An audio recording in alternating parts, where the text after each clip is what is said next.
I řekl Bůh, budiš světlo. A bylo světlo. Já dodávám, budiš chytré světlo.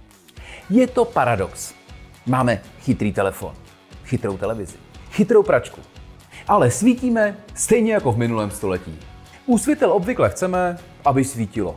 Když svítí, dál to neřešíme. Přitom právě kvalita a intenzita osvětlení má zásadní vliv nejen na kvalitu našeho života, ale i našeho zdraví.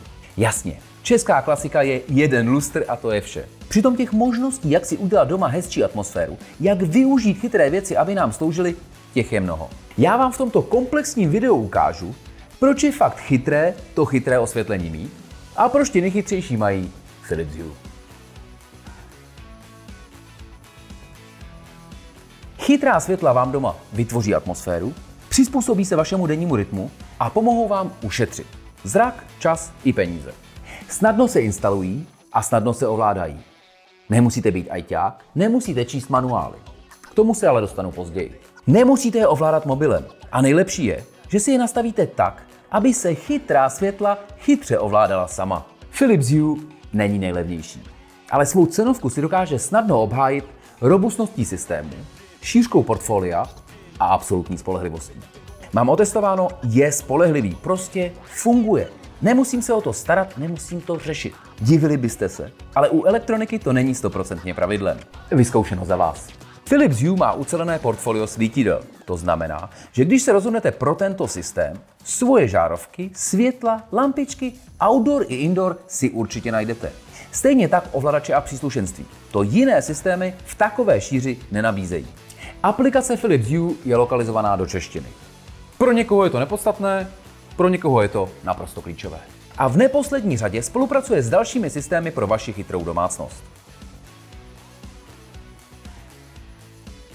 Já jsem zastáncem hesla ukázaná platí. A tak bych vám rád nejdříve ukázal, jak vypadala moje domácnost před a jak vypadá po použití chytrých světel Philips Hue.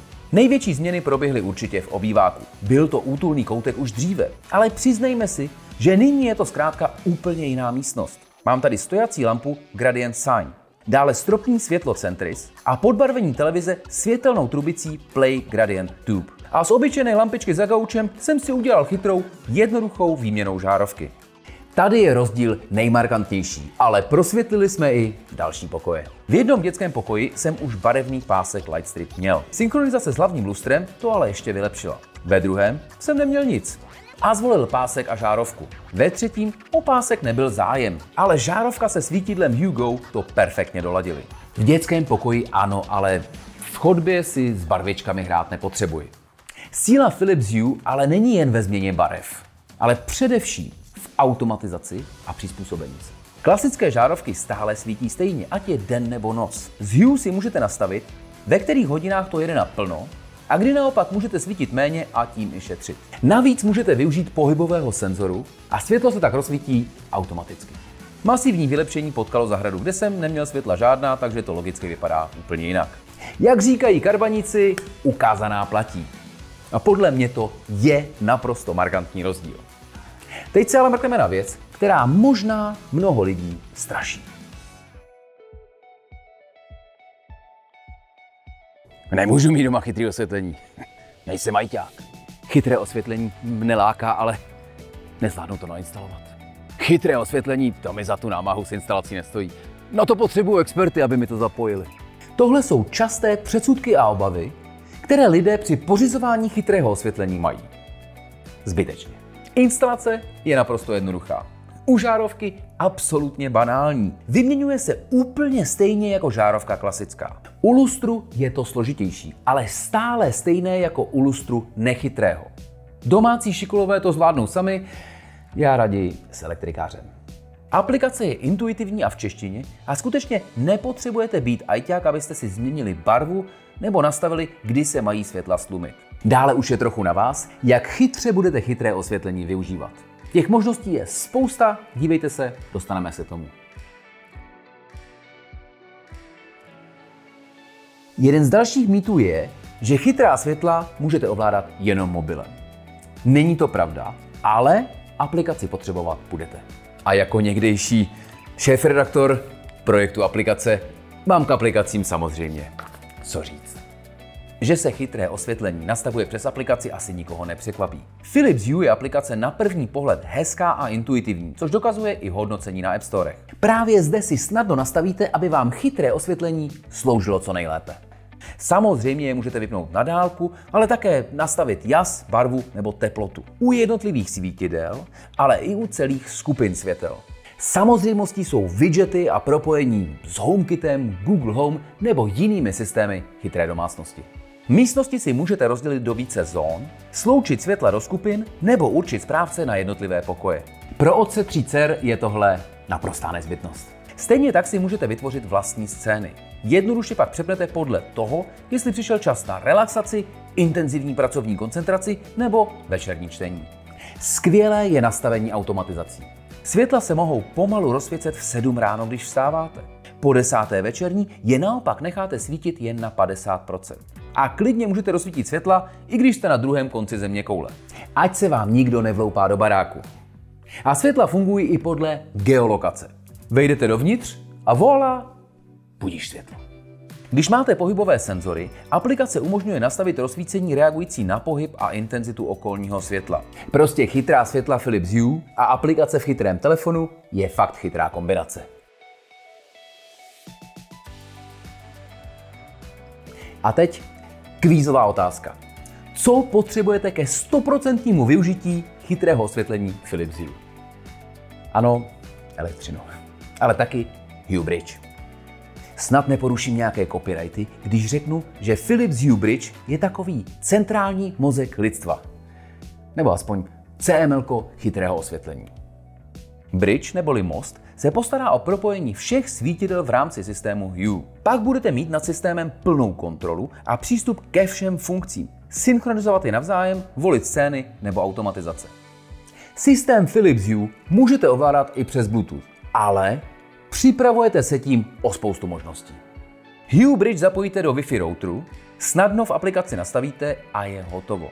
Chytrá světla si pak snadno integrujete do své chytré domácnosti, jako třeba Apple HomeKit. Nebo může být ovládán hlasovými asistenty, jako jsou Amazon Alexa nebo Google Home.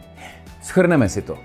Díky Philips Hue Bridge můžete ovládat světla a přizpůsobit je podle sebe, vytvářet scény pro jednotlivé denní doby nebo podle nálady a situace, nastavovat časovače, anebo si zvolíte, že se světla zapnou, ledva přijdete domů. Philips Hue je nejpopulárnější chytré osvětlení. Z Hue Bridge je ještě chytřejší.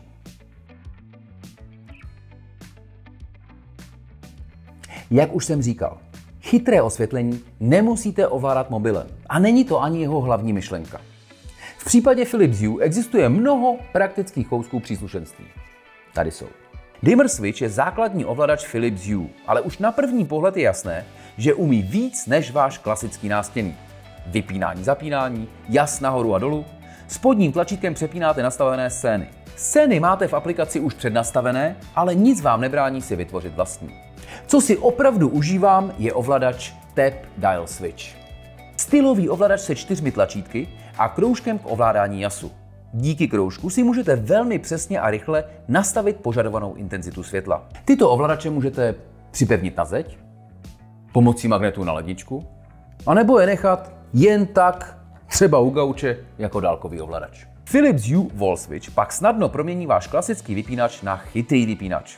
A někdy nemusíte dělat vůbec nic. Chytré světlo se díky použití pohybových senzorů zapne samo, jakmile vejdete do místnosti. Chytré. Ano, bezesporu. Philips Hue je chytrá volba. Jenom nevěřte tomu, že musíte vše ovládat pomocí telefonu.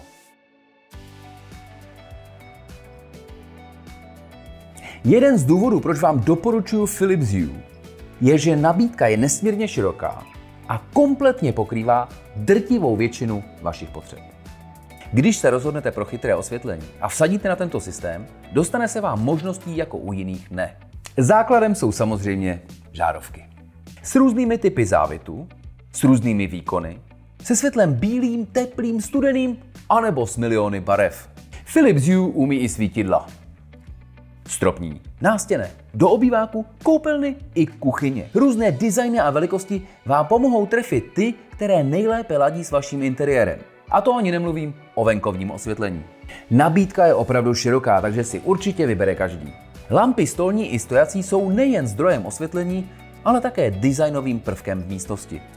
Vy si je nastavíte podle atmosféry, kterou zrovna chcete. A nebo si můžete vybrat denní rutiny, třeba ať je to ranní světlo co nejpříjemnější. Nabídka zahrnuje i dálkové ovladače, vypínače nebo pohybové senzory, které se rozsvítí automaticky. Co se snažím zdůraznit? Když se rozhodnete jít do chytrého osvětlení, Philips Hue pokryje vše, co potřebujete. A vy nebudete mít na každou žárovku, lampičku nebo světelný pásek po každé jinou aplikaci. To fakt nechcete. Philips Hue naopak chcete.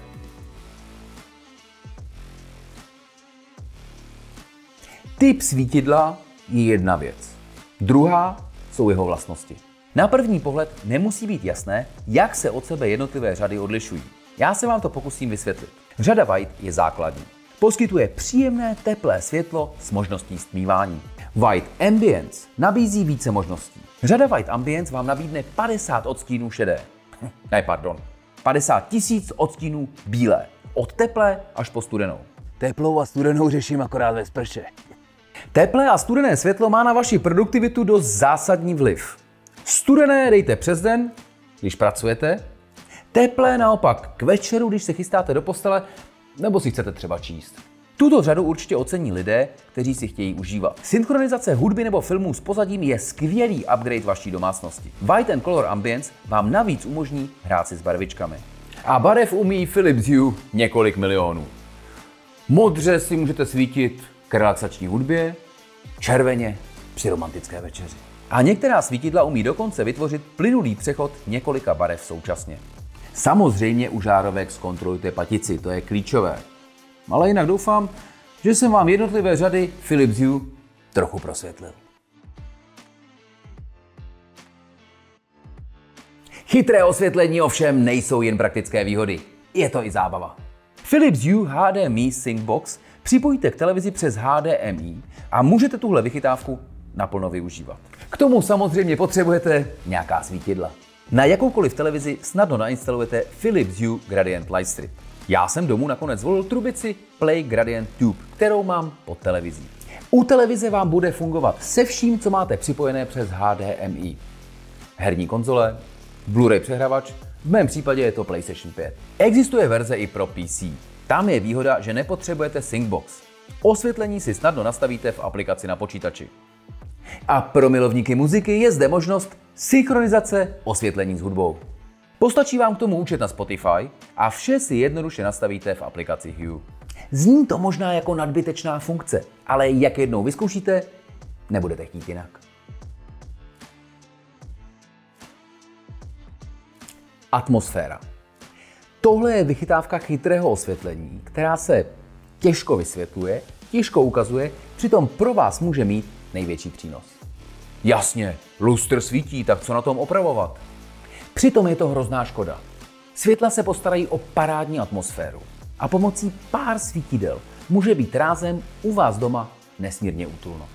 Tady jsou moje tipy. Začal bych ráno. Vstávat se nikomu nechce, ale když si nastavíte postupné svítání, možná to nebude takový šok. Oceníte obzvlášť v zimě. Dějově trochu přeskočíme a půjdeme si rovnou lehnout.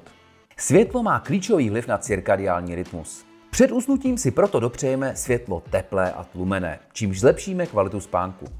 Nevím jak vy, ale tohle myslím potřebujeme úplně všichni. Světla pomůžou i rozproudit mejdan. Gradientní osvětlení zvládá plynulé barevné přechody a vypadá to parádně. Ale třeba nechcete pařit, naopak odpočívat. V takovém případě doporučím tlumenější barvy, třeba i s pomalými změnami. Chytré osvětlení jde propojit i s počítačem nebo s televizí. Váš zážitek ze sledování filmů nebo hraní her to nakopne. Párovat můžete i se Spotify. Budete to mít útulné, romantické, anebo rozjařené. Jak chcete. A co je skvělé, všechno si můžete nastavit v aplikaci. Jo, je v češtině. Jo, je to easy. A ne, fakt nemusíš být ajťák. Takže si to pomalu shrneme. Víte, že Philips Hue umí udělat atmosféru, že se dá ovládat mobilem, ale i chytrými ovladači, snadno se instaluje a má nejširší nabídku. Já pro vás mám na závěr pár souhrnných tipů, kdy se vám budou chytrá světla hodit, i když jste o tom třeba vůbec nevěděli. Nedosáhne vaše dítě na ovladač? Můžete jej umístit kam chcete, nebo využijte pohybový senzor. Ten se může hodit při noční cestě na záchod, nebo třeba když vstáváte k miminku. Intenzitu světla si nastavte podle cirkadiálního rytmu. Studené světlo přes den na práci, tlumené teplé, když je čas jít na kotě. Rána budou výrazně příjemnější, usínání o poznání jednodušší. Namísto prudkého šoku se necháte příjemně probouzet postupným zvyšováním světla jako při úsvitu. A večer se postupnou změnou barvy a intenzity naladíte na spánek. Světlo může sloužit i jako bezpečnostní prvek. Řešit to nemusíte. Klidně si nastavíte mod simulace přítomnosti a vše se pak zapíná samo, i když vy jste na druhé straně zeměkoule. Jenom to raději řekněte sousedům, ať vám tam nevolají policii. A s chytrým osvětlením můžete i šetřit. Chytré jsou nejenom úsporné díky použité technologii LED, ale navíc při snížení jasu spotřebovávají ještě méně energie. To bylo pár příkladů, kdy vám Philips Hue může zpříjemnit život, zvýšit vaši efektivitu nebo zážitek a v neposlední řadě vám pomůže ušetřit. Je opravdu chytré mít chytré osvětlení a nejchytřejší je Philips Hue.